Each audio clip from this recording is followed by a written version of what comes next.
Bon, ce petit vidéo va être concentré sur comment on peut faire des calculs dans Excel. Donc, c'est de la base, mais voici un peu comment on peut fonctionner. Premièrement, toutes les fonctions dans Excel commencent par un égal. Dès que vous faites un égal, si j'écris égal 5, ben, ça me donne 5. Si j'écris égal 5 plus 5, ça égale 10. Donc, tout simplement. Donc, on voit qu'Excel est capable de faire des calculs comme ça.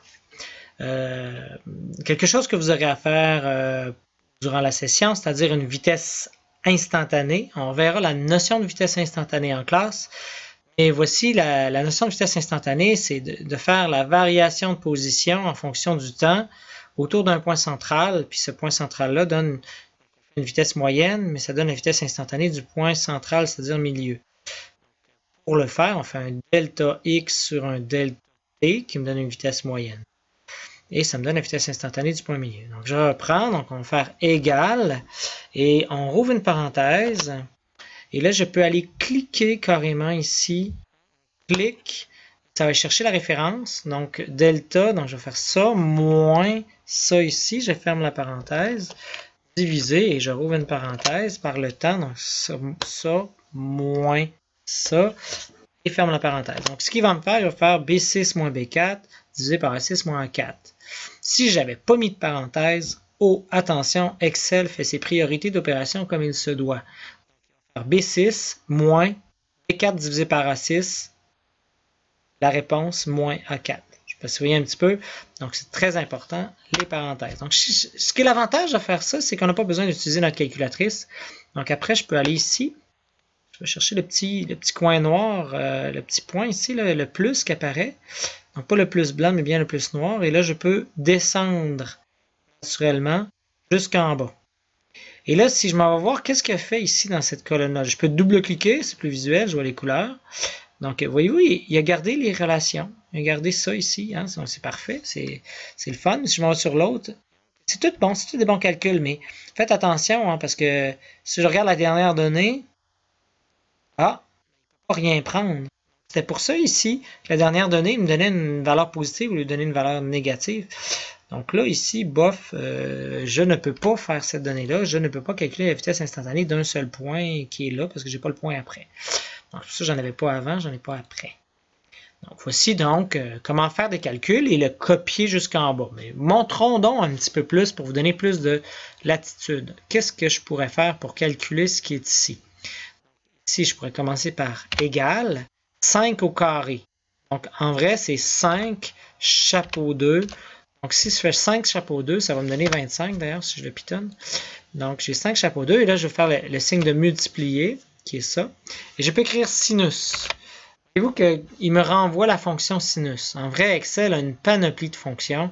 Juste à titre comme ça, quand vous voulez mettre des fonctions qui sont plus particulières, vous pouvez aller ici sur le fonction.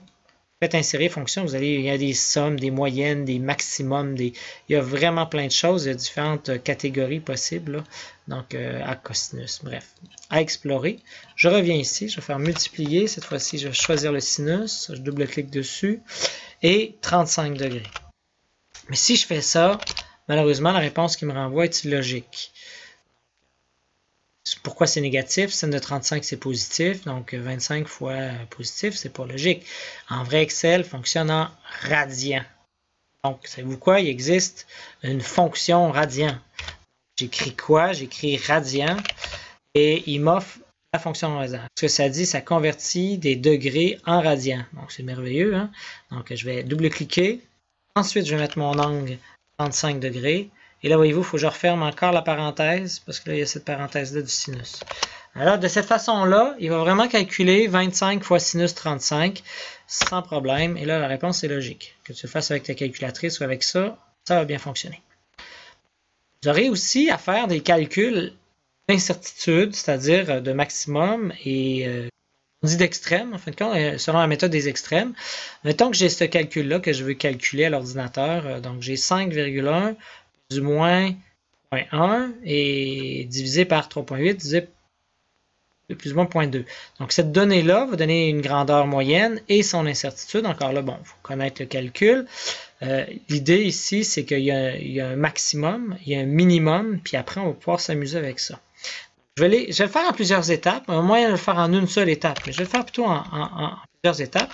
Je vais logiquement réfléchir, dans le fond, à mon maximum. Le maximum, c'est le gros chiffre en haut divisé par le petit chiffre en bas. Donc, en fin de compte, ici, ça serait 5.2 divisé par 3.6. Donc ça me donne mon max. Si je veux avoir mon minimum, c'est le plus petit chiffre sur le gros chiffre. 5 divisé par 4. Donc, après, un coup qu'on a ça, mais là, je peux calculer le maximum, le point milieu, c'est-à-dire max plus min divisé par 2, et l'incertitude max moins min divisé par 2. Donc, je vais faire parenthèse, ça plus ça divisé par 2. Ça me donne la valeur de A. Si vous aimez mieux. Ça ici, ça serait mon incertitude de A. Bon, c'est pas une belle façon de l'écrire, mais ça. Pour le faire, regardez, je vais copier-coller la formule. C'est la même formule, mais je dois mettre un moins. Et naturellement, il y a tassé, parce que j'ai tassé, il y a tassé, je vais les remettre à leur place. Max moins min divisé par 2. Donc, ça a été assez rapide. Toujours le même principe. On met notre incertitude à un seul chiffre significatif. Bang. Bang. Oups, je ne peux pas laisser ça comme ça. Bang. Donc, ici, ça sera notre réponse de ce calcul-là. C'est 1.3 plus ou moins 0.1.